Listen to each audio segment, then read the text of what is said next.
computer science, and he still is, but he sits in a building which many of us don't try to go to.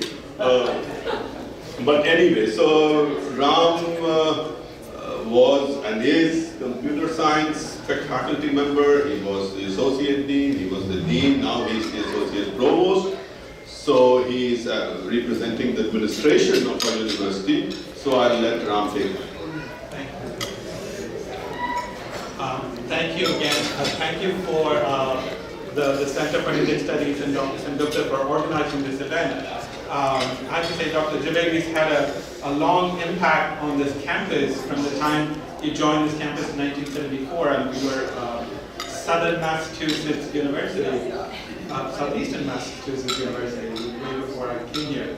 But what I did not know was that he was balancing the demands of being a faculty and the demands of completing his PhD from NJIT, where he completed his PhD in '78. So that was a difficult transition, which he managed very well. I was going to say, I googled it. Do you remember your dissertation title from back then? Dissertation title. I'm not sure many of us will remember our dissertation titles either.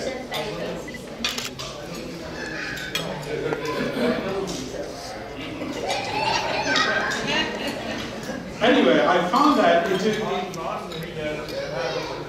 that's exactly right. So it was nonlinear buckling of deep cylindrical shell panels with imperfections.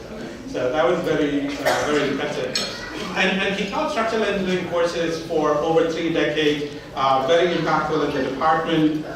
And I think his biggest impact really was to the Indian society in general at the university. He was a founding faculty advisor to the India Student Association, oftentimes going to the Logan Airport to pick up students that were coming to the university, many of whom stayed with him until they found a place to go. And of course, he was also a founding member of the Center for Indian Studies. He retired in 2006, but he's been busy. Apparently, he is an expert on Sanskrit etymology, which is, of course, the study of origin and meaning of words. And he has a book coming out shortly.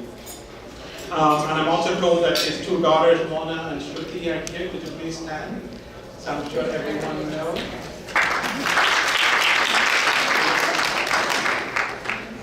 And of course, we can't speak of Dr. Jhaveri without talking about Mrs. Jhaveri, who's also had, please stand.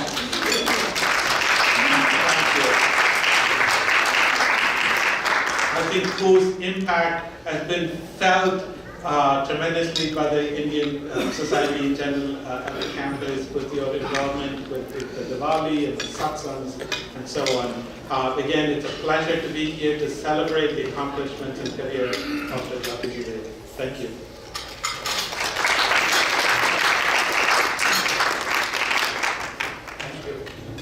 Thank you, Ram. Now we will hear some comments from Professor Jhaveri's departmental faculty, the same department that I also belong to, Civil and Environmental Engineering Department. And Professor Neil Fennessy will give his remarks. We are very fortunate that Neil could make it to this program. And Neil also has a very busy weekend, tomorrow being St. Patrick's Day. I don't know what his programs are, but I'm sure the food will be different, and there might be some portables along with it.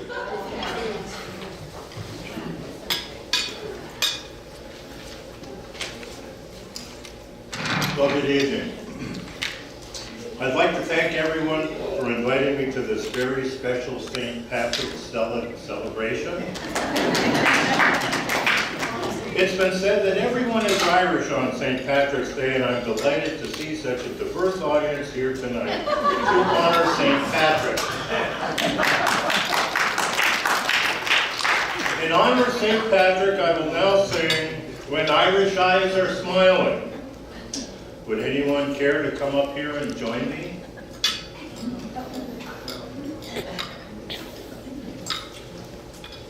Oh, wait. Is today the 17th? Just kidding. Well, tonight we honor Professor Madhu Jhaveri, formerly of the Department of Civil and Environmental Engineering and an honored colleague. In celebration of his being here tonight, I hope everyone noticed that they finally took the brakes off the wind machine and it's rotating in his honor. Professor Jhaveri earned a Bachelor's of Civil Engineering in 1963. It was during the height of the Civil Rights March on Selma, Alabama. He won a gold medal for a student research paper from the Institute of Engineers, Gujarat, 1963. He is the first undergraduate student that I have ever met who has won a medal. In 1968, Professor Jhaveri earned his Master's of Science in Construction Engineering from the University of North Dakota in Fargo. Now, after this point in time, things get a little bit fuzzy, but somehow he wound up in New Jersey. And I don't know if many of you know the story behind this, but it turns out that the Genovese family of New York City, well-connected monsters, of course, knew about Professor Jhaveri having expertise in construction engineering. And consequently, they underwrote his dissertation, which focused on the rapid construction of post-tension concrete overshoes as needed for mob hits. Just kidding. I first met Professor Jhaveri on the day I interviewed. He confided in me by saying that I was invited because I attended MIT. I was disappointed by this because I had thought I was invited thanks to my boyish good looks.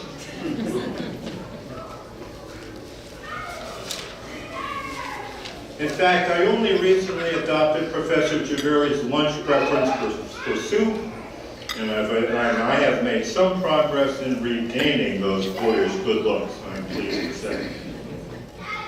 Now, after earning his PhD, Professor Jhaveri worked for the Port Authority of New York City and New Jersey, and was part of a group of 20 engineers that designed the World Trade Center.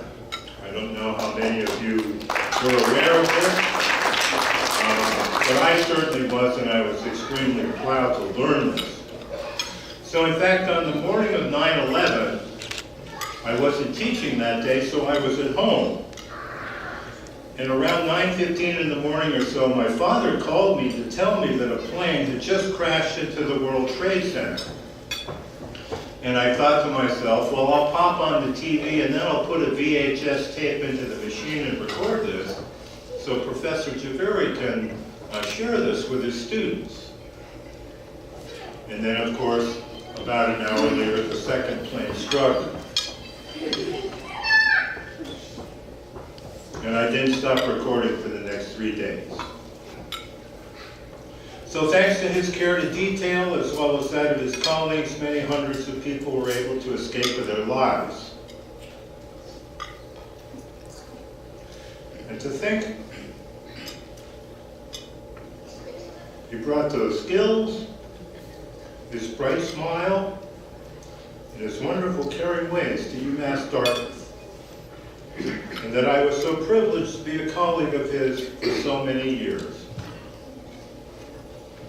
Oftentimes, I heard about all the assistance he gave to the Indian community, the students who came here, a student who was totally unprepared for the cold of here in New England, bought them jackets, give them a place to live, picked them up from the airport, a man of total service.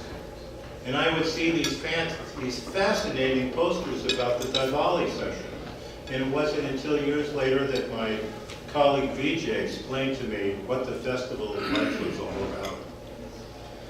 And so what a wonderful person to help sustain the Indian culture here for so many people, keep it centered here at UMass Dartmouth. And I joined Professor Sengupta in saying, thank you for your gift to the Indian community. Thank you for your gift to UMass Dartmouth. And I am so pleased to be here tonight to see you again and speak in your honor.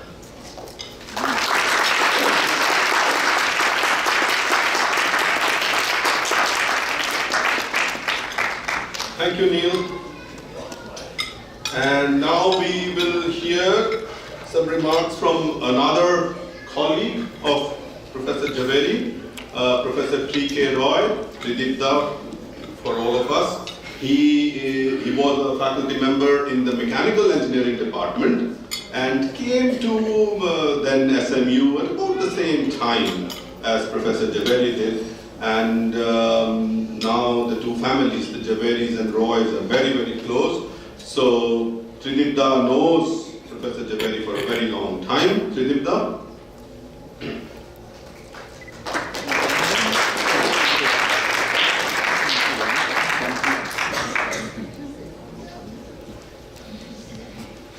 Thank you, Mr. Kalyan. Dear Madhu Bhai and Pallavi Ban and all the honored guests and some of the kids, it's a great pleasure and a privilege for me to be here on this platform to honor and appreciate Professor Madhu Jhaveri's contributions. Over the years, as you all know, Professor Jhaveri has conducted so many meetings, attended so many seminars, honored so many guests right from this platform. But tonight is your night. Dr. Jhaveri and Pallavi Ban, both of them.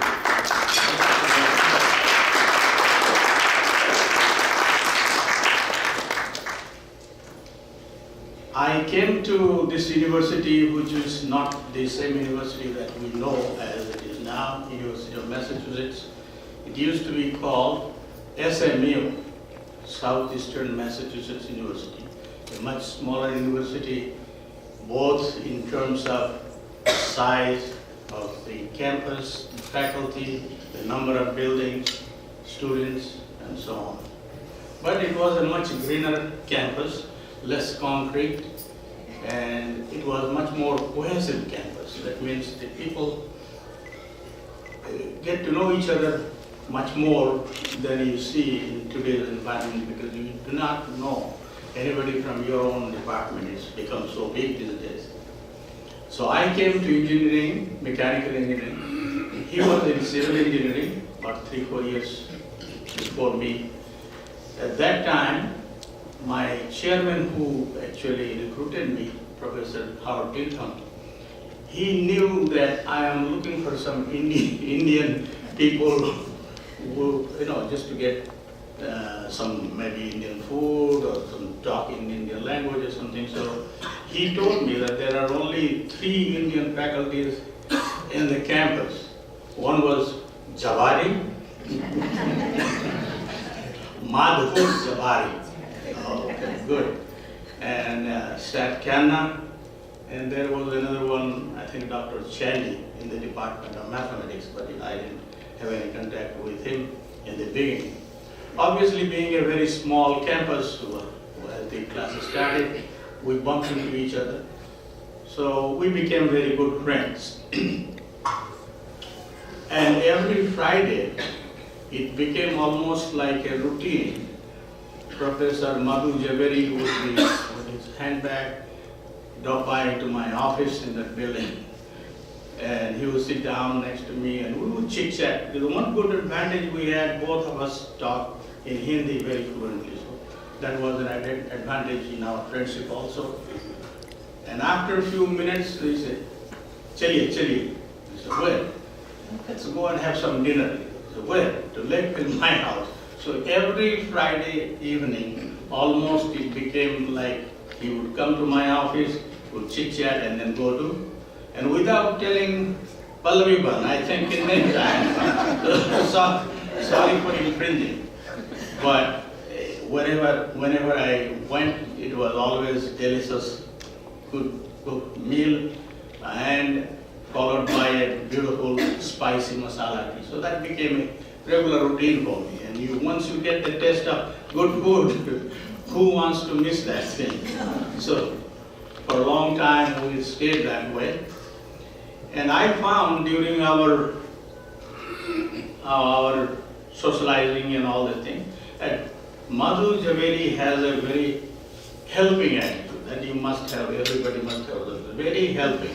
He always goes out of the way to help you. So one day I said, Madhuji, you have a very helping attitude. He said, yeah. I said, one advantage of helping others is it has one advantage. So what? He's asking me what? I said, if you help somebody who is in trouble, he is going to remember you when he's in trouble again. And in fact, that is what happened. I mean, call after call, both of us have faced that situation so many times. But he would go out of the way. We had another faculty who joined, and I tell you that he moved from Maryland or somewhere in our department. So he had not moved his furniture. Madhuji said, okay, you can bring your furniture, all those things. He didn't have any place to put there because his apartment was very small. So Madhuji readily agreed to give his garage to dump all his furniture and things like that thing, and many of them were in bad shape. But anyway, we helped him to move there. But the problem happened that Madhuji had to park his car outside. And Madhuji thought that maybe in a week or two it will disappear and when he finds. But for months it lasted. So I think eventually he was forced to tell me, I need to use my garage. So that was the one incident I still remember, that his helping attitude led him to some kind of a situation where he had to get out of that and extricate himself in a difficult situation. There are many incidents like that that happened, but we maintained our friendship. And one anecdote that I remember, after Madhuji's daughter got married, after 3 years, Madhuji came to my office with a smiling face. I have become a grandfather. I looked at him, I said, well, that's good news. But shame on you, Madhuji. You are coming empty-handed with such a great news. I am refusing to accept this information. So please go back. And in Bengali we call it Sandesh. Sandesh means you are bringing good news. And Sandesh also coincides with a very nice, lovely Bengali sweet. So see, it has to be a Bengali. So go find some good sweets and bring it to me. Then only I will acknowledge that you are a grandfather. So anyway, and I said, don't bring any cheap donuts, okay? Only motichur laddus will do. I gave him a tough time, and then after a day or two, he really came with nice motichur laddus. Along with the bonus came of good quality chocolates also. So thank you. So those are some of the very nice memories that I have with him. Over the years, we have done quite a few things. His involvement with many social activities of the community, Indian community, is really, we are proud that we are associated with you. Your association with your BSP also led me to get associated with some of the good, very sincere guys, and I am glad to see that they are all here. So that shows how much they love you and respect you. So at this moment, while both Pallavi ji and Jhaveri Saab, both of you are here, let me wish you a very happy, healthy, long life, and enjoy your life with the grandchildren and spoil them a bit if you have not already done that, because that is the role of grandfathers. Thank you.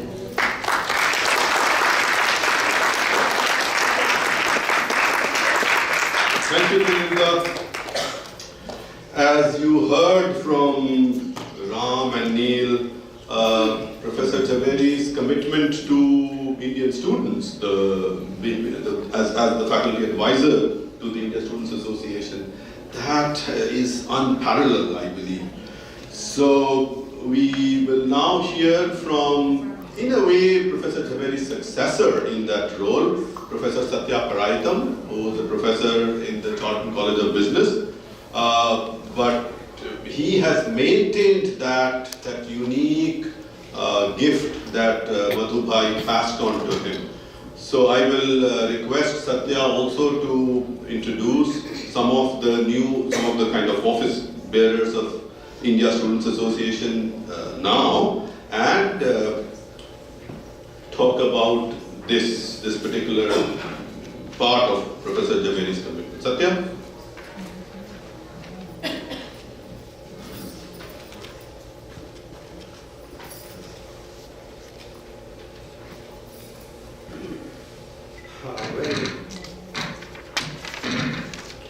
I am becoming a little nervous.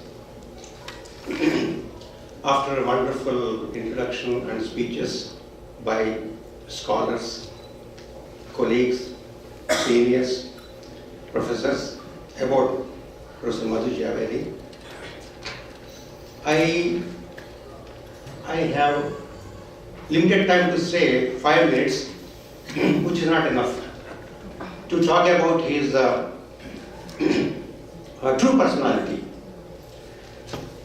In a single sentence, I can say that Professor Madhu Jhaveri is the true ambassador of Indian culture in the USA. And in my small brief association, means I have been here for the last 10 years. I joined in University of Massachusetts, Dartmouth in 2008. I think at that time, by the time he got retirement in 2006, right? So I joined after he retired. I came to know about him through my seniors and colleagues and Dr. Balram Singh, and I used to meet him in other meetings and at all the conferences, and I used to visit his house also. I like many things, you know. There's a long list of things. One is that when our family visited his house for the first time, because we are from South India, right? They made idli. And it was surprise to us. You know how to make idli? Yes. They made idli, sambar, vada, everything. And then also what I liked in his house is the swinging bed. The swinging bed, you know, after taking idli, I went over there, sat over there, sleeping like Lord Krishna, taking nap like that. Then, after some time, he took me to the basement, consisting of so many books. And I said, can I borrow some books? Yes, sure, but we should return them back. It's a big library. And I can understand that, you know, he is multi-linguistic and multi-talented and very dynamic personality. And later on I came to know that he is also the follower of holistic science. Holistic science, right? It just everywhere is a philosophy, and then that gives an indication about his personality that, you know, there are no conflicts everywhere, helping nature, helpful nature everywhere. And he also, whenever I have any problems, I used to call him, sir, this is a problem I have, what I need to do. Satya, you need to do like this, like this. You are the advisor of ISA. We have been doing like this. I used to get advice from him. Most of the people do not know about this. And he used to give me advice, in this situation what I need to do. He used to lay a foundation for me and so on. And I've been carrying like that. And also he used to, whenever there are some small problems between the colleagues and friends, he used to reconcile. Now this small community, don't fight, you know, he used to bring people to the common platform. See, for small petty issues, we fight on small things, but he used to bring, you know, small place, come, Satya, please come. And get the students involved into this. He used to give direction to the, and also, he is the role model. And it's very difficult to, when he was advisor for so many years. When I took this position, his shoes are very long. My feet cannot fit into his shoes. Very long, you know. Means I cannot really substitute. I cannot replace the kind of temperament and personality he had, and the way in which he managed the Indian Student Association and other things. and we try to manage it somehow or the other and so on. I've been doing this for the last 10 years. I don't know how successful I am or not. I don't know about that. But every time I get inspiration from him. And if I remember, I have 1 more minute. Yeah, if I remember once, on August 15th day, we invited him for giving a special talk. And he gave a special lecture. It was in 2014, I remember. It's 5 years back. I still remember that. So he talked about general nature of the freedom for independence, all the other things. And most importantly, he talked about 2 things, rights and responsibilities.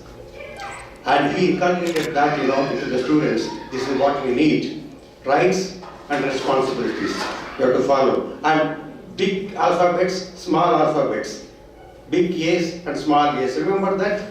So all the lectures we still remember. I think most of you must have heard about his lectures in other, and also in Vedanta conferences also he used to give. I attended lectures and especially as someone pointed out, everybody pointed out, the success behind Professor Madhu Jhaveri is Pallavi. And she is always smiling and always entertaining, and whenever we go there, whenever, okay, Satyaj, are you coming? Please, why don't you come down to our house? And we used to share, about the plants, that rose plants. My wife she's fond of plants, jasmine plant and rose plant and all these. They used to exchange these plants. And we really love you very much. On behalf of Indian Student Association here, we say that you laid a wonderful foundation for organization, and we try to continue to maintain the same dignity, decorum, and decency in the organization. And it's a pleasure to thank Professor Sukalyanji to invite me to give a small talk about this on him and so on. And thank you very much.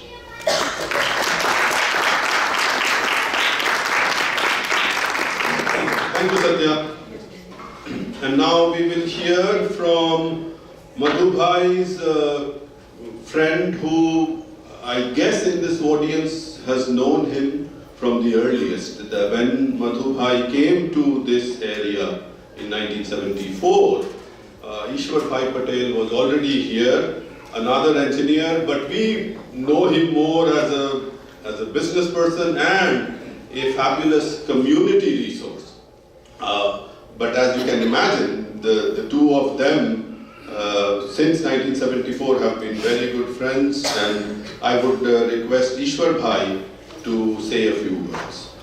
Few words only. Few words. Few good words. Yes.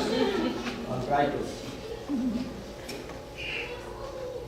See, we met Jhaveri Sahib, popularly we call him Jhaveri Sahib. And that was in 1976, sometime first week of April, where I got the hotel, and some of the students from this college were staying at our hotel. That was previously also, for years and years. And Jhaveri Sahib used to be advisor of India Student Association. So those students, when they went to class and they talked to Jhaveri Sahib that some Indian has bought the motel where we are staying. So Jhaveri Sahib picked up the phone and called me up right away. And so we talked a few things, and few things came out surprisingly, that he was the same engineering student in Vallabh where I was in the same engineering college also, some years later of course. So, and then I invited him at my place, and our friendship has a common points, common likings. Like he was strictly vegetarian, happened to be I was the same thing. So we fit into the fittings properly. And then we didn't touch any kind of liquor, any kind of beverages, liquor that contains. So that's also another point, that everything looks like, fitting each other's viewpoints. And all along the way, then I told him that you can stop by here anytime because this is my own business. I am a boss of my own. I don't have to worry about somebody else's, comments on myself. And since then we were kind of good friend, so good friend that we chit chat, and whenever he had a free time, his free time period was at my hotel. So that kind of thing went on and on.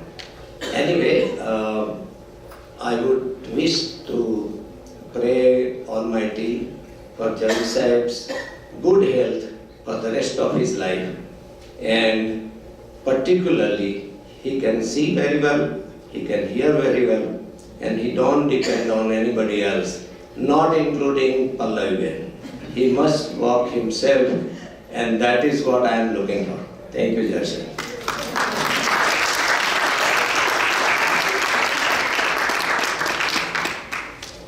Thank you so much, Ishwar Bhai. And now we will kind of shift gears a little bit. As you heard, Madhu Bhai is a multi-talented person. Now we will have a kind of glimpse of his talent as a poet. And I would request Atul Pandya to recite a poem that has been composed by Madhu Bhai. And as he gets ready, we will circulate English translation of that in case some of you are unfamiliar. The original poem is in Hindi, so in case you are uncomfortable with Hindi, we have translations, English translation available. Atulji.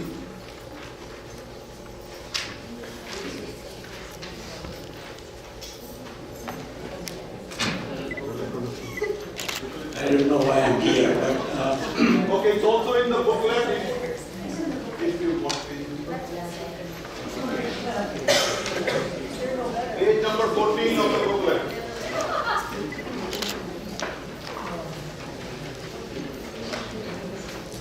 I am honored to be here to recite one of Madhu Bhai's gems, and he's written many, so many that I cannot even count on my fingers. I am nowhere near a poet, neither do I understand the language of Sanskrit as well, although I understand some of it. So I'll try my best, and please apologize in advance for any mistakes that I may make. This poem is about Sanskrit itself and how Sanskrit itself is a gem language. Devavani shabda sindhu mein dubki mere bas ki nathi. Devavani sindhu mein shabda sindhu mein dubki mere bas ki nathi. लौटना सागर किनारे इस गिलहरी की नियति रही. लौटना सागर किनारे इस गिलहरी की नियति रही. चिपक गए जो शब्द कण ज्ञान और विज्ञान के उतना अंग भया स्वर्ण क्षण आनंद के उल्लास के.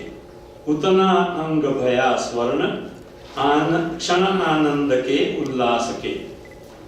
मिल गए जो दीप्त कण संसार तट पर ठेलती. अंग और प्रत्यंग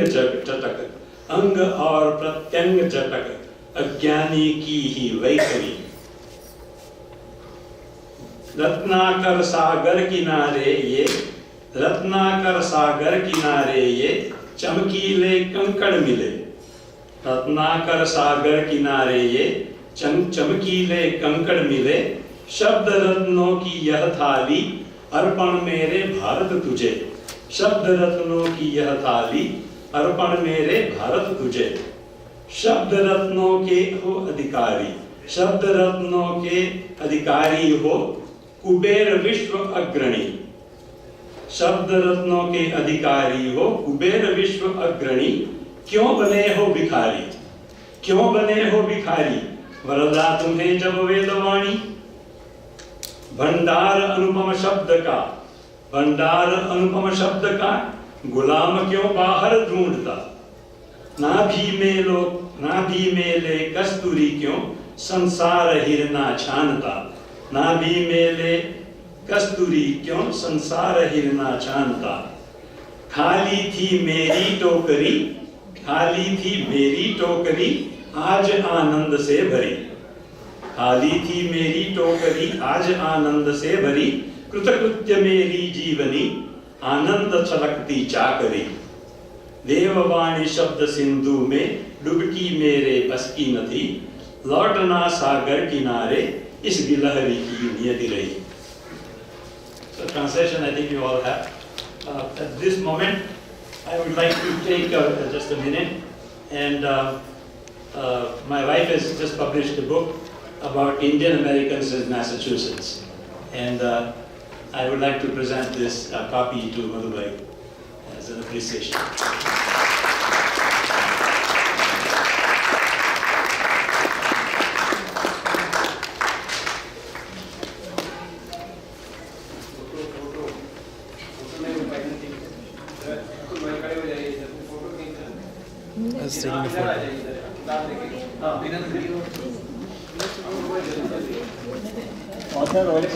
Author should go also.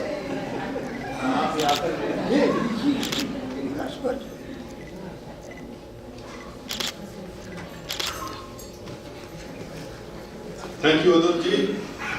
And as you heard, this very sublime poetry, and as Adurji said, this is just one of a very long collection that he has composed.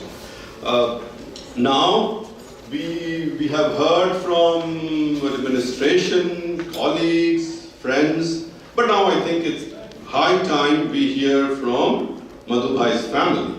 So I would request Mona, his daughter, to come and speak about her father.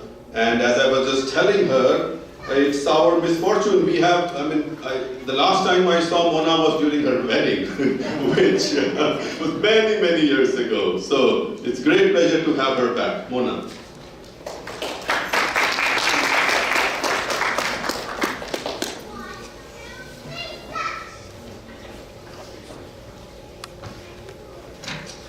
Good evening.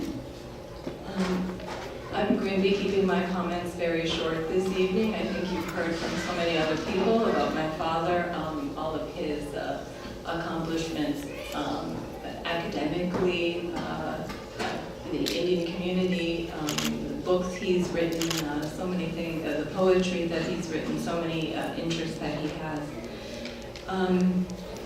It's very difficult to come up and summarize like what a parent means to you, what a parent has done for you.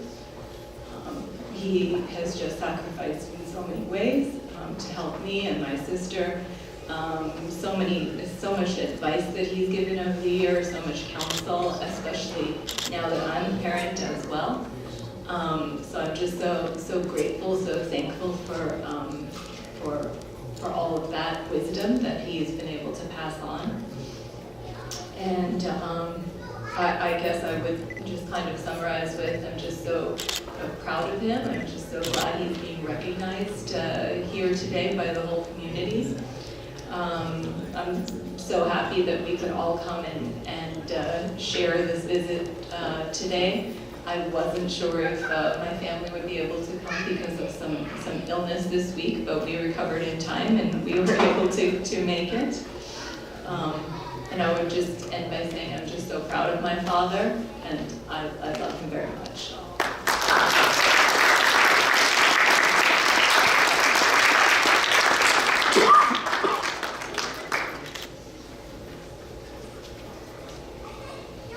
Thank you, Mona. Now we will do something a little different. We have heard from a lot of people. Now we will have some music.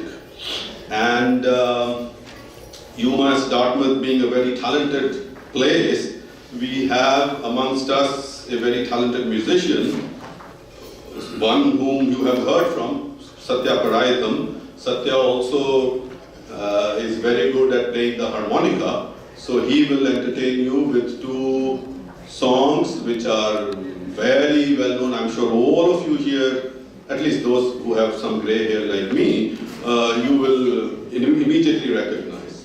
Satya? And I will let Satya introduce the songs. Two songs.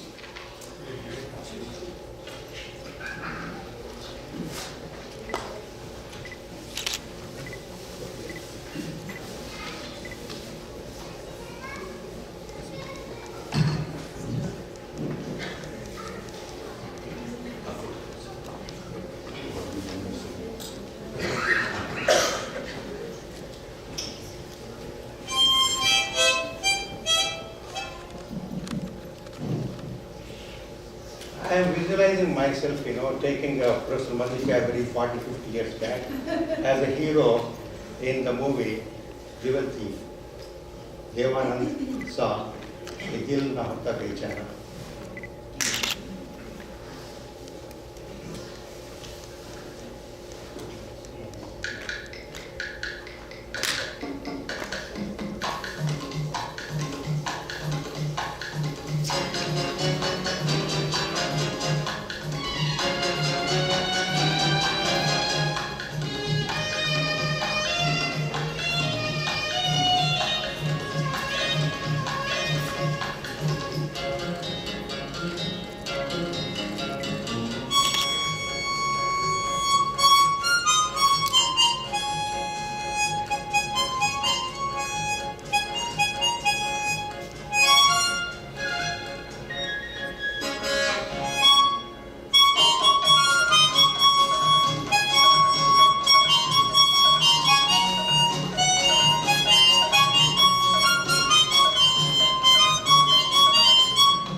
Then I would like to take him to a movie.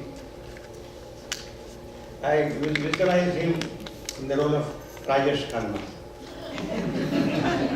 Going in the train, saying Pallavi Ben in the... No, he is going in the car, truck, I think. Right? Saying Pallavi Ben in the train. And I hope everybody knows the song, right? What is the song? Aradhana movie? Meri sapno ke rani kab aayegi? Kahan jayegi?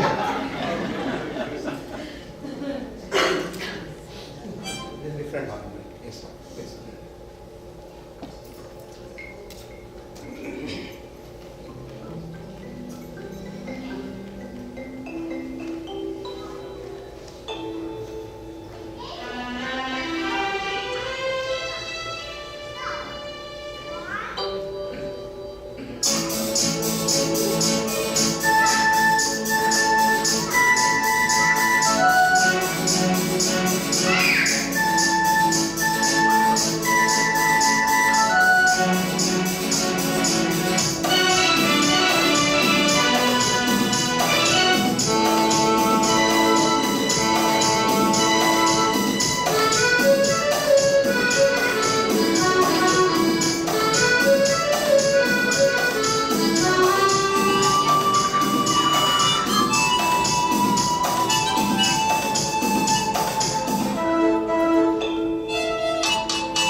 Thank you so much, Satya. And now we will see another facet of Madhu Bhai's amazing personality as an author. So, Madhu Bhai has written a book, and we were supposed to have Surendra Tiwari ji from New Jersey, who's also the publisher, but he had some medical issues for which he had to go to the ICU, so therefore, unfortunately, he's not here. But Balram ji, I will let Balram ji tell you about the book, and we also have the cover of the book, the front and the back cover, and the table of contents, which I shall distribute now. Balram ji.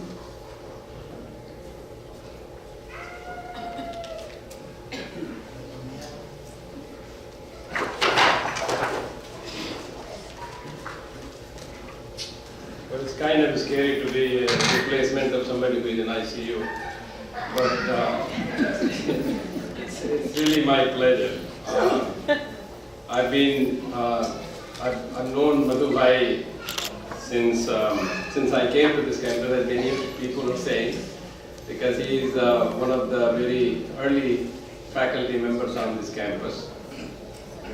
But I did learn so much more, and you have already heard about him as a professor and how much helpful he has been. I'm not going to refer to those things because it will just take time. I want to really talk to you a little bit about his book, which is, before I talk about the book, I want to share something about his interest and maybe perhaps comment on a little bit about why that interest is. So obviously, many of you know that his mother tongue is Gujarati. Although he was brought up in Mumbai, so he also knows very well about Marathi.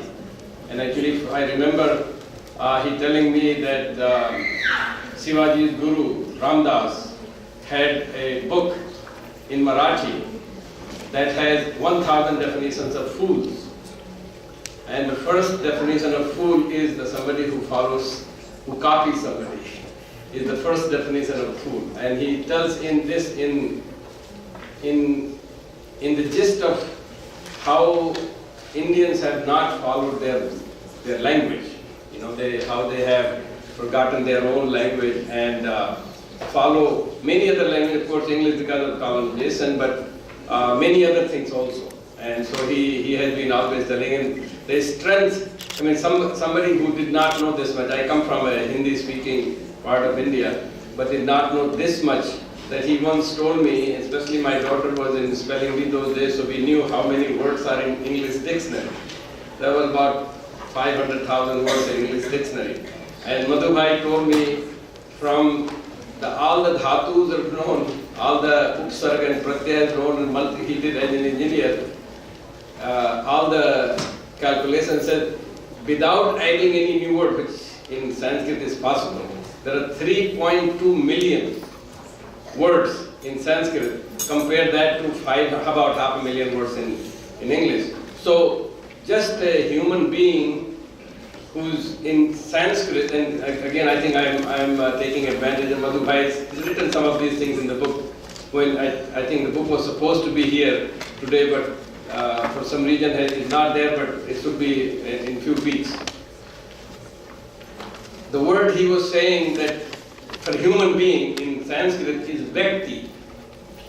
And the Vyakti is the same root as says Abhivyakti, which means expressive. The identity of human being in Sanskrit culture is that someone who expresses. And we sit and we live in a land where freedom of expression is such a humongous thing. And I think America today is leader of the world in large part because it has protected the freedom of expression. And that word is what defines a human being in Sanskrit culture, that somebody who can express. And so many words that are available for you to use them to express. I also remember Madhu Bhai was making this case, and I made a presentation, submitted a paper also in a conference, that how the words are easier to connect. So, for example, we have Professor Vedanta, who is going to be our keynote speaker soon, after me, I think, and he's a professor of law. The law, and then there are legislatures, there are Congress, there are judges. All these things are very different. You have to memorize these words. Madhu Bhai told me that there is a vidhan, means there is a way to do things. There is samvidhan, which is a constitution. There is a vidhek, which is legislation. There is a vidhayak, which makes it. So you see how easy it is for you to connect if you know, if you go by the Sanskrit words. If you remember several examples he gave, same way about Vahan and car. You know, you have car, you have bus, you have all this, but in Sanskrit there are words where you not only you have Vahan, but also you have Nirvah, you have Vibha, how all that is all very connected. You know, you carry forward life, and they're all very true examples of those. But I have written my view in this book about that, in this booklet. My view is reproduced, so you can read that. But I'm going to read a very prominent person, Shakuntala Bahadur, who was the department head of Sanskrit in Lucknow University. And she has written about Madhu Bhai in his book. So I'm going to read just a couple of sentences. मातृभाषा गुजराती होते हुए भी राष्ट्रभाषा हिंदी के प्रति उनका प्रेम सदा भारतीय संस्कृति तथा संस्कृत के लिए उनकी ज्ञान ध्वजा फहराता सा लगा। ये किताब के चैप्टर उन्होंने जब देखें, साथ ही अभियांत्रिकी, जो लोग नहीं मालूम इंजीनियरिंग को बोलते हैं, कि प्रोफेसर होते हुए भी भाषा और साहित्य के गंभीर चिंतन और प्रांजल भाषा में तद्विषय विदग्धता पाठक को विस्मित करती है। अमेरिका में भाषा से संबंधित अनेक गोष्ठियां में ये मिल चुकी हैं आपसे, और वो बहुत ही प्रभावित हैं। संस्कृत की हेड ऑफ द डिपार्टमेंट थी, वो बोलती हैं कि आपकी उर्वरा मेधा और विवेक, जिज्ञासु प्रवृत्ति और अभिव्यक्ति की क्षमता के साथ ही ज्ञान के प्रचार और प्रसार की उत्कट लालसा और प्रयासों के फलस्वरूप अत्यधिक अध्यवसायी मधुसूदन जी मनस्वी एवं वर्चस्वी व्यक्तित्व के स्वामी हैं। इन आलेखों के संकलन के द्वारा उनकी कीर्ति सर्वत्र भी और भी अधिक व्याप्त होगी, इसमें कोई संदेह नहीं। एक और व्यक्ति का मैं पढ़ना चाहता हूं, जो कि हमारे सेंटर फॉर इंडिक स्टडीज में वो विजिटिंग प्रोफेसर भी रहे हैं, आजकल वो डीन हैं Sanskrit and Indic school of Sanskrit and Indic studies in Jawaharlal Nehru university JNU। वो लिखते हैं, संस्कृत के प्रति अटूट आस्था तथा उसकी अथाह शब्द शक्ति को नए नए रूप और उदाहरणों के साथ प्रस्तुत करना मधु भाई से अच्छा कोई नहीं कर सकता। ये बहुत बड़ी चीज है। मेरे आकलन में 64 लेख वाले इस पुस्तक के प्रत्येक पृष्ठ में ज्ञान छुपा है और पाठकों का इसका लाभ उठाना चाहिए। ये प्रोफेसर गिरीश नाथ झा JNU के डीन हैं इस समय, school of Sanskrit and Indic studies. एक और व्यक्ति का मैं तो एक दो सेंटेंस बताना चाहता हूँ। ये है राजेश कपूर, हिमाचल प्रदेश भारत से हैं। ये लिखते हैं कि हमारे पूर्वज ऋषि मनीषियों द्वारा किए उदात्त कार्यों को समझने के लिए भी श्रेष्ठ प्रतिभा व विवेक की आवश्यकता होती है। बहुत बड़ी चीज है। This is so important, those who may not be getting the every word here. It is not easy to know the culture unless you have thoughts, you have your feelings, your sensitivities, but then you also need the language. Professor Madhusudan ji के पास वह विवेक व प्रतिभा है, तभी वो सब देख व समझ पा रहे हैं जो हिंदी के अन्य अनगिनत विद्वान आज तक नहीं देख पाए। आदरणीय डॉक्टर मधुसूदन जी की यह अमर कृति उनकी अद्भुत प्रतिभा का मात्र एक आयाम है। माँ भारती की सेवा में उनकी प्रतिभा से क्या वह कितना योगदान और होने वाला है, यह तो शायद वो स्वयं भी नहीं जानते। तो ऐसी जो लोग इस क्षेत्र में हैं, मधु भाई के बहुत सारे लेख मैं स्वयं, जो कि प्रवक्ता.com एक साइट है, वहाँ से भी इनके पब्लिश हुए हैं। हमको लगता है करीब 200 लेख वहाँ छपे हुए हैं इनके। उनमें से इन्होंने निकाला हुआ है करीब 75-80 चैप्टर्स जो इनके इस संकलन में है, और बहुत ही गहराई से सोचते हैं, सामयिक सोचते हैं।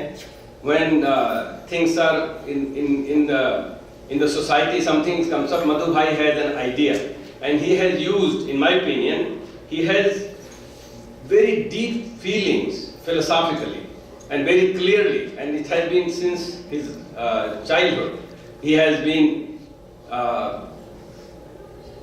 had this kind of faculty in him that has come out in the United States, coming from engineering background, using that kind of thinking for language. I like the language, particularly like Sanskrit, because I find its connection with chemistry, because in chemistry you make compounds by adding different elements, and in Sanskrit particularly you make words by using the letters, and they all retain, the letters retain, particularly Sanskrit letters retain their meanings when you make the words. So, and there's more than one type of meaning that you have to understand, and this is something, unless you're deeper in thinking, is very difficult to bring out, and I think Madhu Bhai has been able to do. So, I feel part of the reason, and I think we missed, everybody else missed, is that he was brought up by his mother, Ba, who is still alive. We want to thank her that, how much culture, संस्कार इनके अंदर उन्होंने भरा, और अभी भी मैं देखता हूँ जो रहती हैं, कभी मिलते हैं हम लोग, अभी वो इतनी चिंता करने की सेहत का आधा राज पल्लवी जी हैं और आधे से ज्यादा राज बा है, क्योंकि अभी वो जीवित हैं, और वो अब ये कैसे नहीं, इनको तो सेहत बनानी है। तो इस तरह से हम कहेंगे कि आप लोग एक हमारे साथ ताली बजा के बाग को अपनी से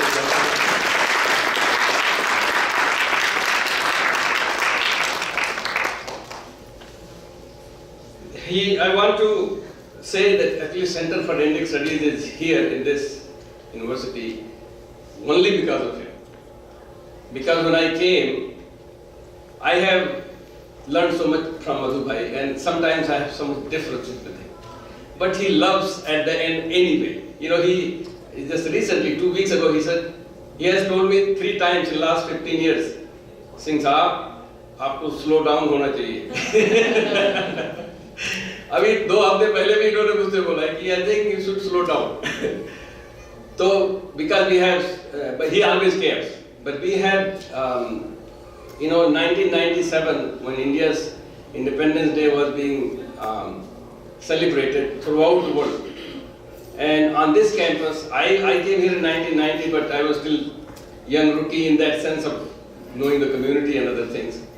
And despite, we had so much connection with him, because my children always loved to go to talk to him and listen to him.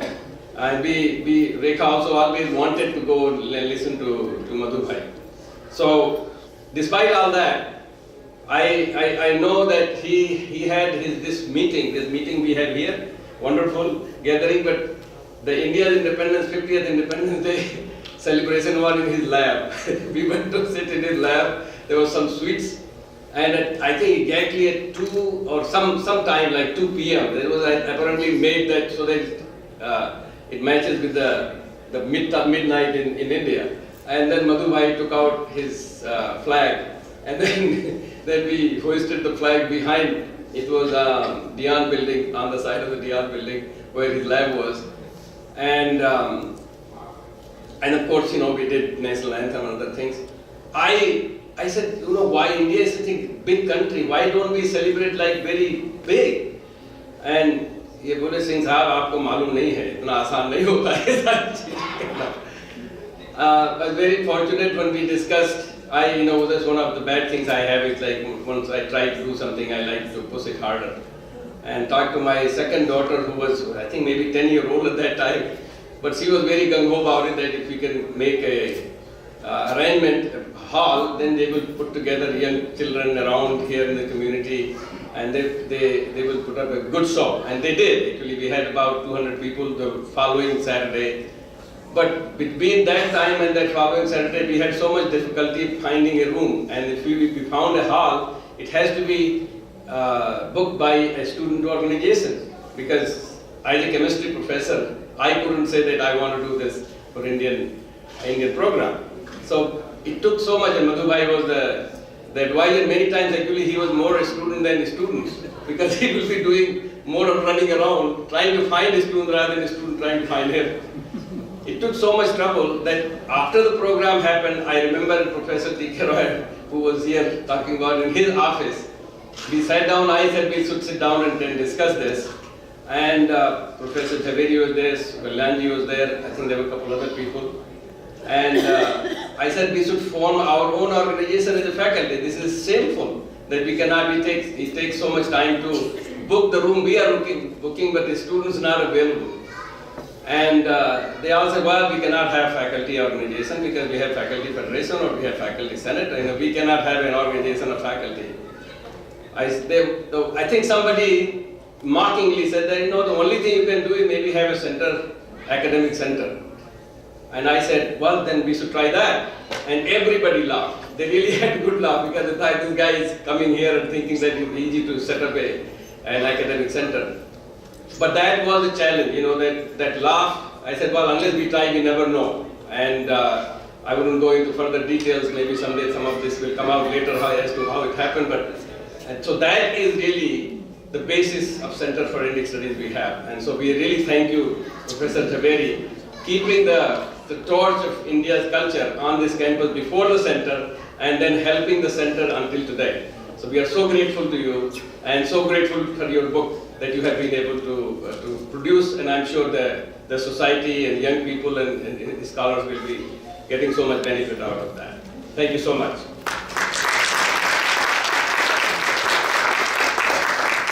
At the end, I did write, I did get inspired by Madhu Bhai to write some poems also.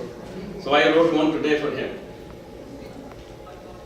I wrote something about him using his name, Madhusudan. Madhusudan, many people think is Krishna, right? But actually Krishna, there is one meaning of Sudan means that like Ripu Sudan. Somebody who finishes off, conquers, or kills. So Ripu Sudan, like same way as Madhusudan. Madhusudan is actually the name of Vishnu, because he had killed one of the demons named Madhu. But Madhu was not only alone, there was a brother, Kaita. So Madhu, Kaita were the two who were killed by Vishnu. But Krishna was considered an incarnation of Vishnu, that's why he is known as Madhusudan. We don't call Ram as Madhusudan. It's kind of long, if it was Madhu Bhai will give a long lecture on this as to why this all happens.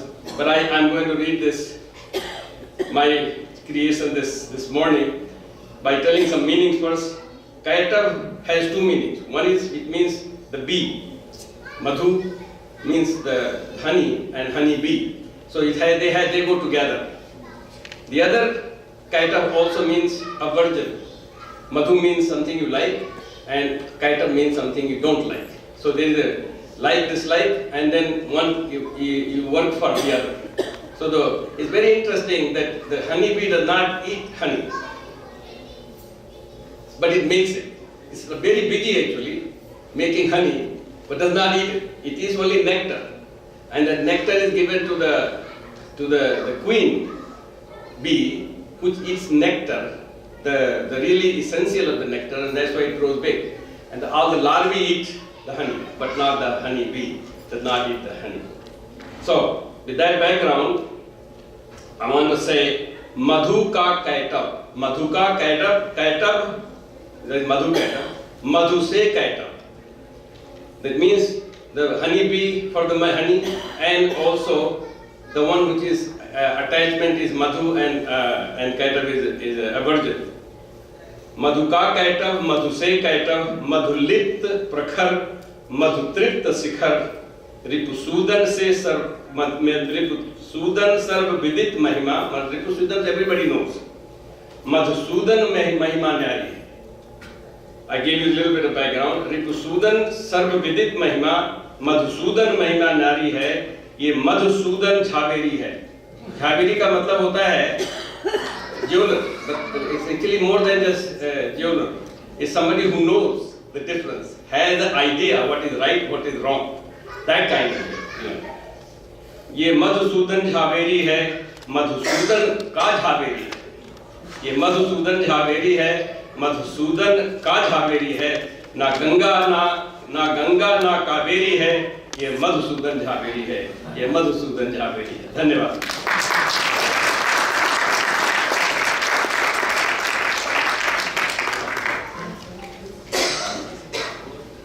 Thank you so much, Balram ji. Now, if some of you whom we did not get a chance to communicate with would like to make some brief comments. I know Shantanu wanted to say something. So, for the next few minutes, if you please want to make some comments about Madhu Bhai, about your association with him.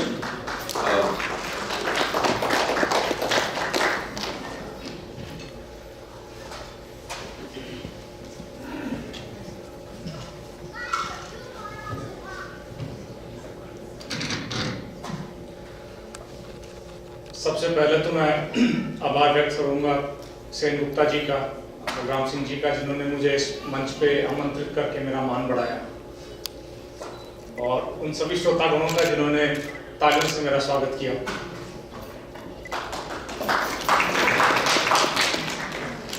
तो मैं आपको एक कहानी बताता हूँ। अगस्त 1993 में मैं America आया था। मैं यूनिवर्सिटी ऑफ मैसाचुसेट्स में ग्रेजुएट स्टूडेंट था, और मैं यूनिवर्सिटी के पास कोई रहने की जगह ढूंढ रहा था। उन दिनों मैं एडलबरो में मेरे पिताजी के एक मित्र हैं, उनके पास रुका हुआ था। तो उन्होंने कहा, बेटा एक दिन यहाँ छोड़ दे, ये कैंपस पे दो बड़े महत्वपूर्ण व्यक्ति हैं, एक डॉक्टर मधु झावेरी, एक डॉक्टर बलराम सिंह, इनसे जाके मिलो, ये तुम्हारी सहायता करेंगे। मैंने कहा, ये डांटमत है कि मथुरा है, एक कृष्ण है और एक बलराम, दोनों यहाँ मौजूद हैं। तो जिस उत्साह के साथ हनुमान जी सीता जी को ढूंढने निकले थे, उसी उत्साह के साथ मैं डॉक्टर झावेरी साहब को ढूंढने निकला, और ढूंढता मैं सिविल इंजीनियरिंग में पहुंच गया, और मैं इनके दफ्तर के सामने खड़ा हो गया। तो ये शायद उस समय कुछ पढ़ रहे थे और भोजन कर रहे थे। तो मैंने कहा, आप डॉक्टर झावेरी साहब हैं? तो बड़े चकित भाव से मुझे देखा और कहा, हाँ। कोई इन्होंने भी सोचा होगा कि ये क्या मूर्खतापूर्ण प्रश्न है, कोई डॉक्टर झावेरी के कमरे में डॉक्टर झावेरी नहीं बैठेगा तो कौन बैठेगा? बोला, हाँ मैं हूँ, आप कौन है? मैंने कहा, मेरा नाम शांतनु शर्मा है और मैं यहाँ पे छात्र हूँ, भारत से आया हूँ। तो हल्के से मुस्कुरा दिया और बोले, अच्छा है, भारत से आए हो, इंडिया से नहीं। फिर उसके बाद थोड़ी देर मौन छा गया। फिर बोले, कुछ खाओगे क्या? मैंने कहा, अवश्य। तो उन्होंने अपना वो ब्रीफकेस खोला, उसमें से एक फल निकाल के मुझे दिया। मैं इनके चरणों में बैठ गया और मैंने फल खा लिया। तब से आज तक मैं इनके चरणों में बैठा हुआ हूँ, और मैं आपसे निवेदन करूंगा कि ये मेरे गुरु हैं और मित्र भी। ये ऐसे व्यक्ति हैं जो लौह पुरुष भी हैं और संवेदनशील भी हैं, लेखक भी हैं और कवि भी हैं। और मैं आपको प्रणाम करता हूं और आशा करता हूं कि अगले कई वर्षों तक आपके चरणों में बैठा रहूं। धन्यवाद।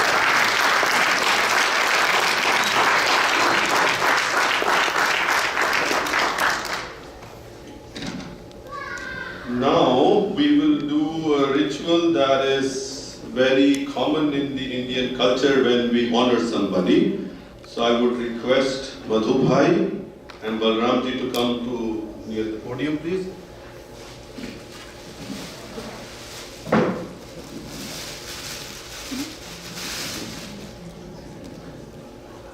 And the ritual actually is you place a shawl around the neck of the person that you are honoring. So, आइए मधु भाई आइए.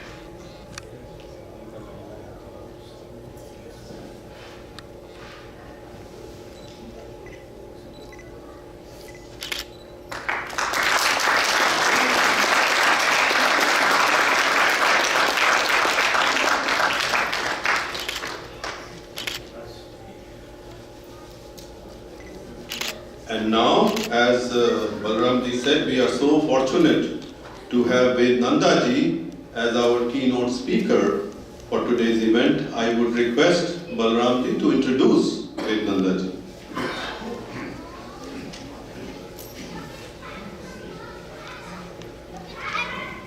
It's my great pleasure. He has been here several times. As Mr. Kalyanji earlier said that he is the chair of the Uberoi Foundation, which has been associated with the center for last 11 years now. And they have been supporting the teacher training program, and so he has been here many times. But it's my great pleasure to introduce Padma Bhushan, Professor Ved Prakash Nanda, who is a distinguished professor, John Evans Distinguished University Professor, and Thompson G. Marsh Professor of Law at the University of Denver. There he has taught since 1965. So a couple of years ago he completed 50 years of teaching at the university. 50 years. And he's still teaching. So those of us who have been teaching classes think we get tired of teaching.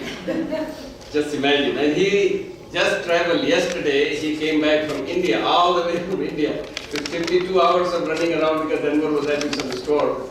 He went all around the country before he landed in Denver. Nanda is also founding director and director emeritus of the International Legal Studies program and director of the Ved Nanda Center. His students have, those students, where is Santanu? Santanu. His students donated money, millions of dollars, to set up this Ved Nanda Center for International Comparative Law at the university. He is involved in many things. He's really a preeminent jurist and law professor, teaches all over the world. But he is involved in the international law community. He is honorary president and past president of the World Jurist Association, counselor and former honorary vice president of the American Society of International Law, and a member of Advisory Council of the United States Institute of Human Rights. He was formerly the United States delegate to the World Federation of the United Nations Associations, Geneva, and vice chair of the Executive Council, and also served on the board of directors of the United Nations Association in USA. He also serves as an elected member of the American Law Institute and as a council member of the American Bar Association section of international law. He is widely published in law journals and national magazines, has authored or co-authored 22 books in the various fields of international law and over 180 chapters and major law review articles. He is distinguished visiting professor and a scholar at a number of universities in the United States and abroad. Particularly, he holds an honorary professorship at the University of Delhi, honorary professor at University of Delhi. He has honorary doctorates from Soka University in Japan and Bundelkhand University in Jhansi. As I said, he is chair of the Uberoi Foundation for Religious Studies. He has been given several awards, including Gandhi Award, King Award, Ikeda Award for community peace building. And lastly, he was the first ABBP president of Delhi University Student Union. Some people told me when I went there, And so he's been really a great adventure, has had great adventures in life. He's very much involved with the Sangh Parivar, and he's in charge of the whole North America. But for me, he's a great inspiration at this age and stage of a faculty. It's always good to see him.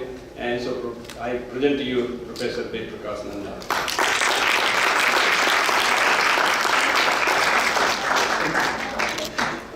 Wonderful to be with you, Professor Sen Gupta, Professor Balram Singh, Jhaveri ji, Balveer Van.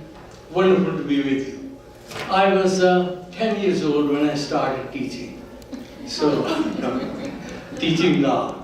So I'm not that old, but I'm delighted to be with you. I hasn't been mentioned that Dr. Jhaveri, he is a Hindi Ratna, and International Hindi Association for his promotion of Hindi language, and his being not simply an author and a poet, but somebody who understands language better than anybody else. And so he is Hindi Ratna. But as I look at him, Gujarati, Marathi, Sanskrit, he should be Gujarati Ratna, Marathi Ratna, and Sanskrit Ratna. So kindly join me in congratulating you. It was 50 years ago that in 1970, almost 50 years ago, that we met for the first time. It was Dr. Manohar Shinde who had brought some people who had left India, Bharat, not India, I'm sorry, Bharat. So those who had come here, and some of us got together. And I think at this time, now that all his accomplishments, or many accomplishments, have been talked about, what I thought I would do is that I talked with people who knew him even better than I do.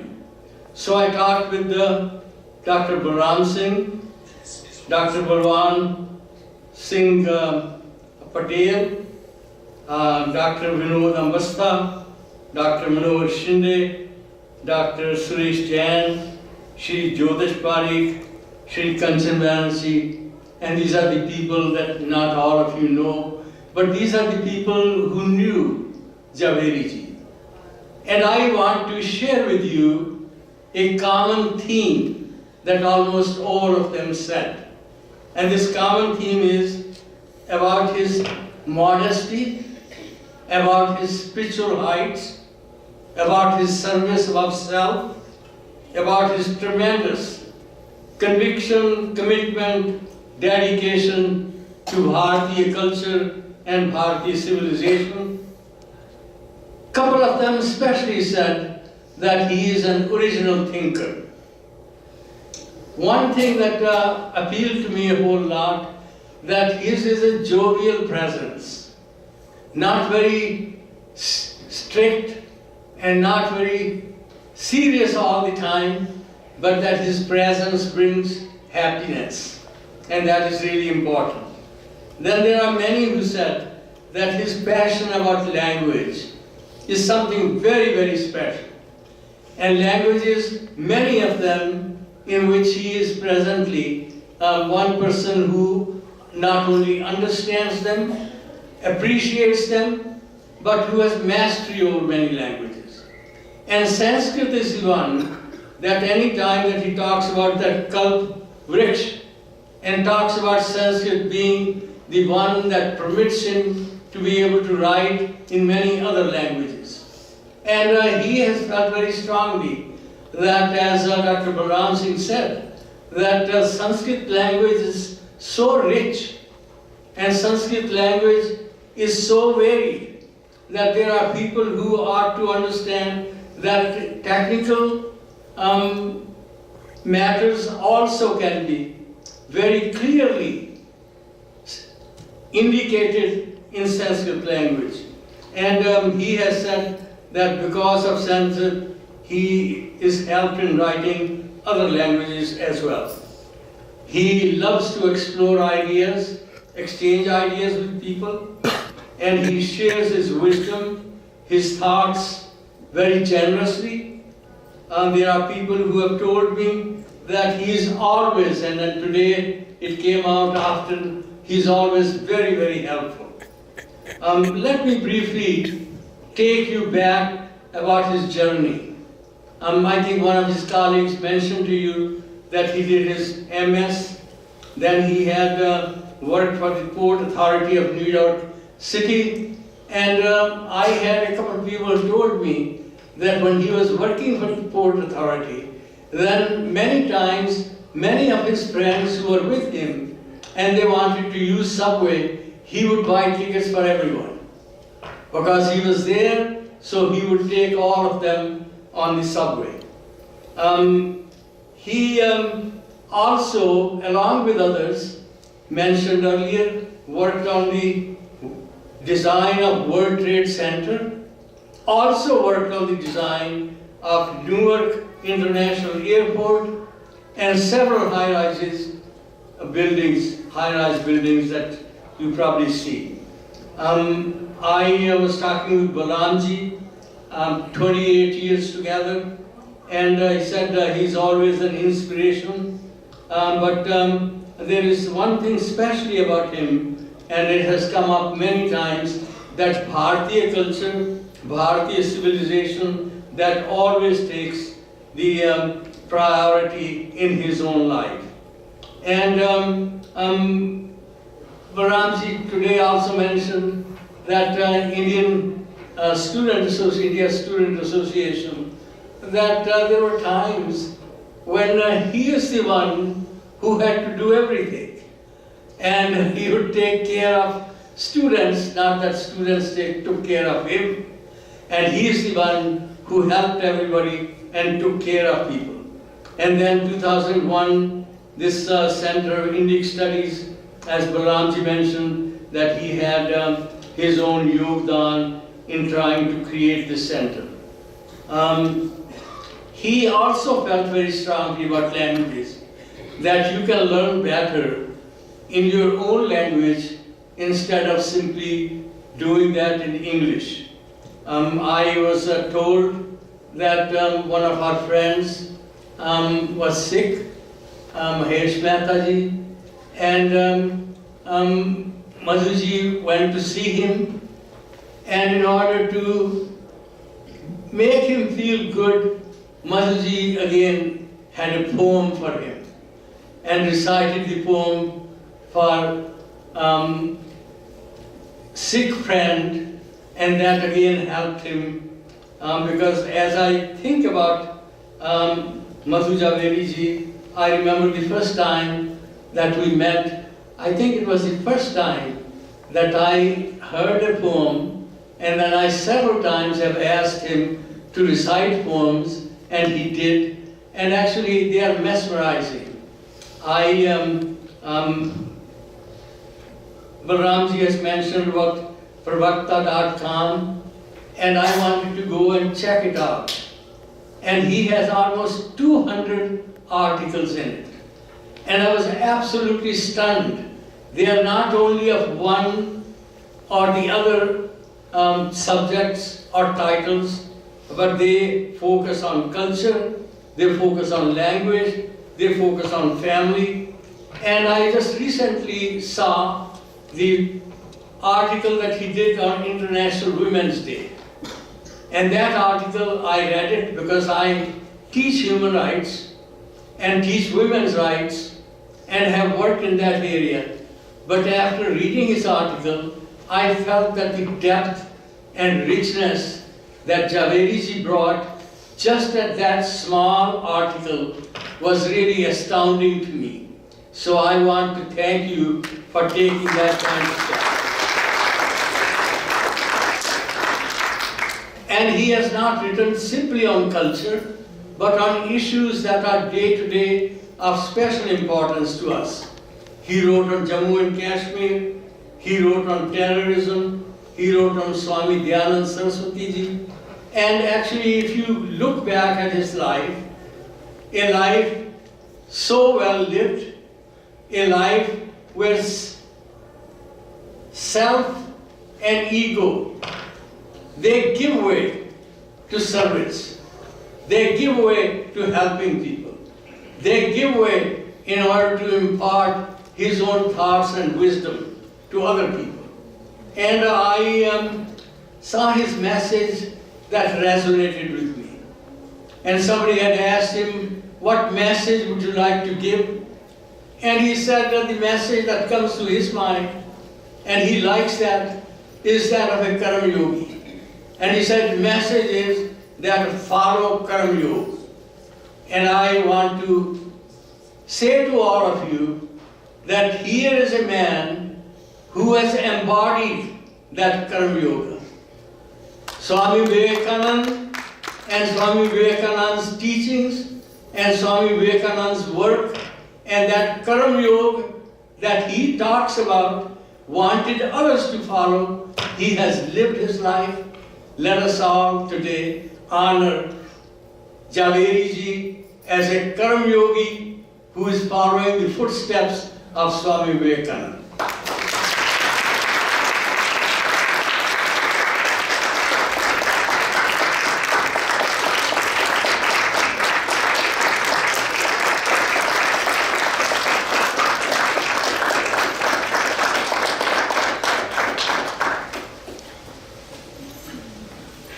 Thank you so much, Vedji, for distilling this long and illustrious career of Madhu Bhai in such beautiful envelope. And Vedji talked about Swami Vivekananda. Madhu Bhai and I, we shared adjoining offices for a long, long time. And the word that he spoke to me most often was Swami Vivekananda. And he told me more than once, many, many times, that whenever some adversity came upon him or he faced a serious challenge and it looked as if things were not going too well, he would carry with him a short booklet. It says quotations of Swami Vivekananda, and he kept it in his pocket. I have seen it myself. And so he would read that, and that would give him tremendous enthusiasm and courage. And as we are about to wrap up this program and let Madhu Bhai speak, I just remembered a very famous quotation of Swami Vivekananda that Madhu Bhai also quotes very often. They live alone who work for others. So I think that is exemplified in Madhu Bhai's life. So with that, we will now present Madhu Bhai with a plaque, and I would request Balramji, Ram and Satya to come to the podium.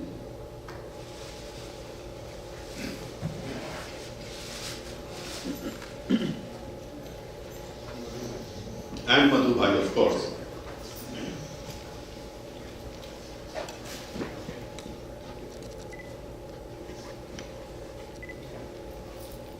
All the cameras, please be ready.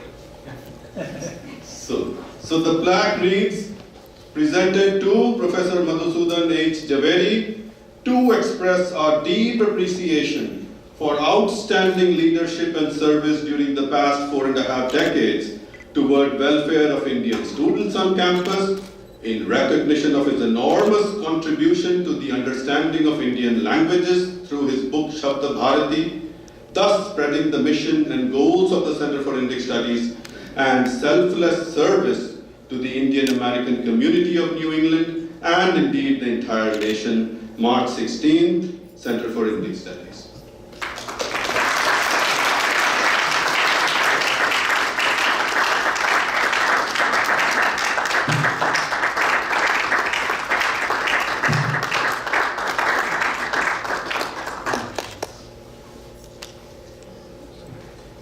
And friends, now is the time for us to hear from Madhu Bhai. I know you have been patiently waiting for this occasion.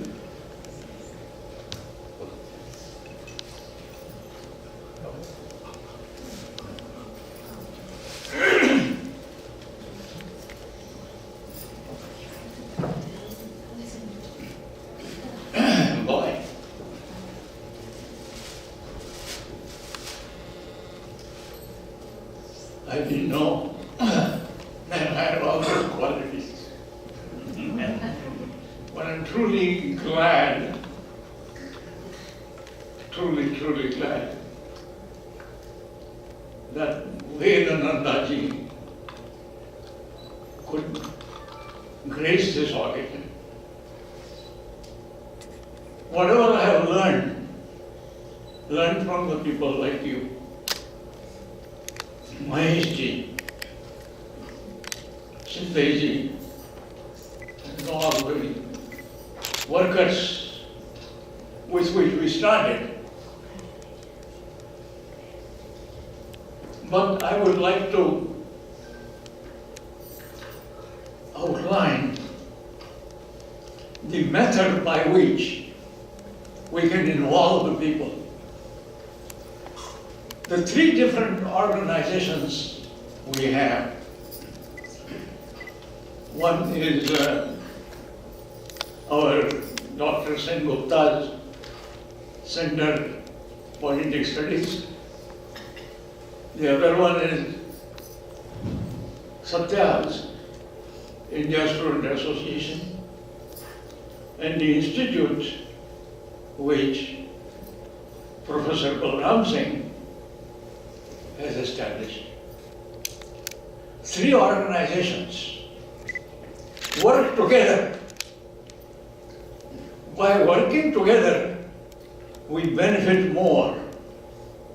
If one organization contribution is, let's say, A square, the second organization contribution is B square, the third organization, their contribution is C square. If all the three combine, then what do we have? We have A plus B plus C, complete the parenthesis square. That square comes in by mutual cooperation. Think of a canoe like a boat in the ocean, and there's a big storm. The boat could drown itself. But let us say there are three boats, and we put beams across and make it like a raft. Then the storm, effect of the storm would be reduced. We need to involve the people. Involving the people requires the leader to go around. It is not that the leader is sitting at one place and saying the people would come to me. He has to go around. He has to go around, go to the people. I remember in 1975, 76, I opened the telephone directory. Opening the telephone directory, I found out some of the names. I could identify them, that they are, even by the names you can identify. Whole directory I looked in and found out like 20, 25 names. And I picked up the phone and called them. That is essential. I called them and they said, well, when can you come for a cup of tea? I said, call me anytime. They said, can I come right now? You have to go to the people. What is required is there in all our scriptures. Vishnu Sahasranam, if you go to Vishnu Sahasranam, 749, 750, 746, 747, these names are Amani, Manado, Manyo, Sarvamanya, Lokadruk. What it really means is the first thing is Amani. I don't have to put on my ego. If I have an ego, then I cannot go to the people. And the people will not feel comfortable with me. So first of all, you drop your ego. If we drop our ego and go to the people, Amani, Manado means respect the other people. Show the respect. Even though he doesn't respect you, show respect. Doesn't matter. Amani, Manado, Manyo. The third thing is Manyo means that person becomes Sarvamanya. That person becomes, acceptable to all. And then what happens to this? This is a guy who is the leader. I remember when the first time I go to a group and there is a leader sitting in the corner. So what does he do? He comes forward and he introduces himself and he gets my introduction. You get the introduction of the new guy. Leader has to do this. You cannot wait and say that I am a leader and little people come to me. That doesn't happen. You got to go to the people. That way you get a better organization. This is the way I remember going to RSS. The first time I went to the RSS Shaka, my brother, cousin brother took me. And then I went over there and the people come to me. The Karyawa comes to me, gets introduced. You cannot sit in the corner. Leader cannot sit in the corner. Leader is at the bottom. At one time we asked someone in Vishwa Hindu Parishad, somebody is a president. He said, well, president is at the bottom. On the top there is a society. Then there are our workers. And then there is the bottom. The layer at the bottom is the leader. First time people come to the camp, the director is there. He has to go to the people who are new and get introduced. Introduce them, you introduce yourself, let them introduce themselves to you. So this is the technique by which we work. And what happens as a result of this? You get a gulab jamun. You know gulab jamun. Gulab jamun, one gulab jamun, another gulab jamun, third gulab jamun, they are sitting in a pot. Now you cannot distinguish where the sweetness is coming from. Sweetness is coming from all of them. They are so mixed with each other. That is what we call samarasata, the Sanskrit word. Samarasata means the juice in all the gulab jamun is the same. Samarasata, without samarasata you do not have a samta. There is no equality without it. This kind of equality is achieved in the cultural organization. And this type of organization is capable of working. There are many things I can talk on this. You can see everything has to grow. If it is a family, family has to grow. Grow in the sense of each person must develop. Development is the key. If there are 5 members in a family, all the 5 members must develop. What is the development? Development goes through 4 stages. Physical to mental, mental to intellectual, intellectual to spiritual. If this direction is not achieved, there is no use of the family. The same thing depends on the society or a group. If the group is together, and the group together must work together. When they work together, there is no animosity. There is no competition. Competition is not the value. Competition is not a value. Complementarity is the value. Competition puts even a family and disintegrates it. You compete with husband and a wife, they're competing with each other and talking of equality, it doesn't work. So Indian culture is based on the duty, not on the rights. 2 towns. One town is A, another town is B.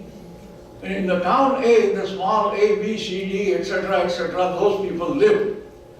In the town B, all the capital, big case A, big case B, big case C, big case D, all they live.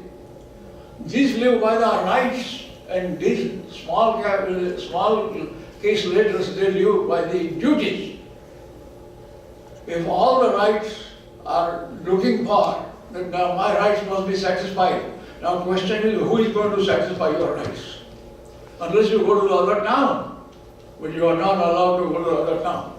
If you live in your town and you fight for the rights will disintegrate you. The rights will disintegrate you, the families will be disintegrated the moment they talk of the rights. Very essential for everyone to know. And the same thing is true for the society, same thing is true for a structure like us. What is the ideal? Ideal is the family. On the one side there is a crowd, at the bottom. The crowd has to be converted into a family. How do you do that? The method is I'm just mentioning. Working by the duties, working by contribution, working by sacrifice. There is no rule. Rule is do. Contribute. Don't look for the result. Result will automatically come. It comes straight away. Sometimes it may come indirectly. Sometimes it may come after a long time. Wherever you throw the seeds, that they are automatically going to grow and become a plant one day or the other. I think, do I have time?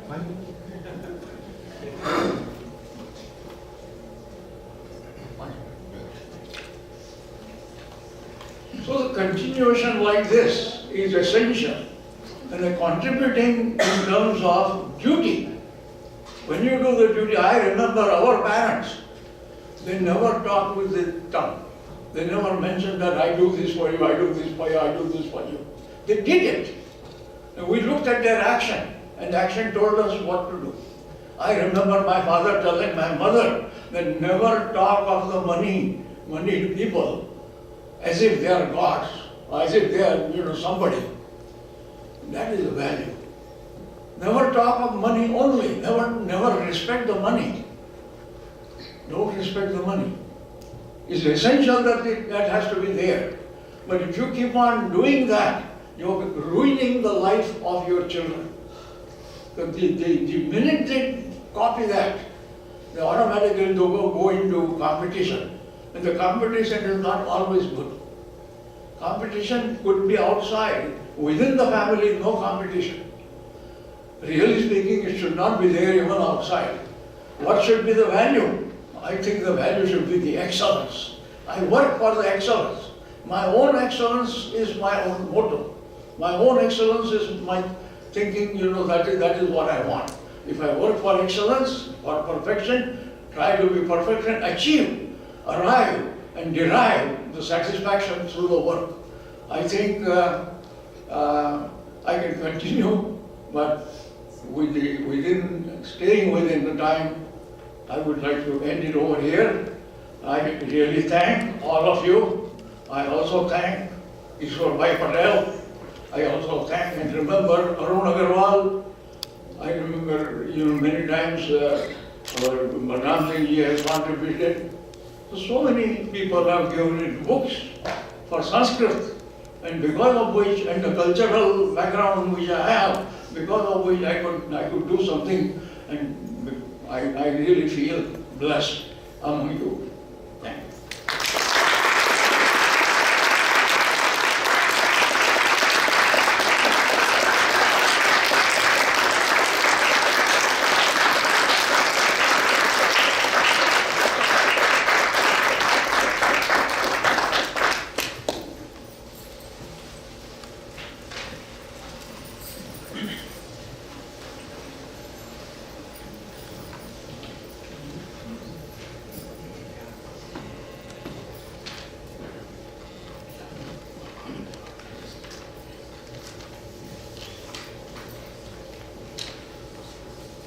So friends, we heard from Madhu Bhai how to organize effectively, how to live a selfless, dedicated life. I'm sure I speak on behalf of all of you when I say that we have been very fortunate to have Madhu Bhai amongst us. For some of us for a very long time, some of you may know him only since very recently, but no matter how long your association with him, I'm sure you have benefited a lot. And my role is very, very simple now. It's to thank you all for coming. I know when we planned this event and when we started reaching out to people, the standard response was, oh, Madhu Bhai's event, sure, count me in. So it kind of tells you not only his popularity, but the respect that a lot of people have for him. I know it has been a challenging time for some of us because there are so many moving parts in organizing something like this. And if we have failed in some respects, please excuse us. And there's not much for me to say except that on behalf of all of you, I hope and pray that through divine grace, Madhu Bhai will continue to enrich us with his wisdom, intellectual rigor, egoless service, and that he will be an inspiration and a torchbearer for all of us. As we formally end this program, if you would like to have pictures taken with your family or friends with Madhu Bhai and his family, please let Pranav know. And I do have to thank Pranav because he has been behind all these. I mean, as you can imagine, there are so many things one has to take care of, and we, the faculty, have many other commitments. So Pranav, I want to thank you for all the help that you have provided to us, and to more people, Balramji and Satya, because without them this event could not have been possible. So, as you get ready to leave, please say your thanks to Madhu Bhai and his family, and as I said, if you want to take pictures, please let Pranav know. Thank you so much. Good night.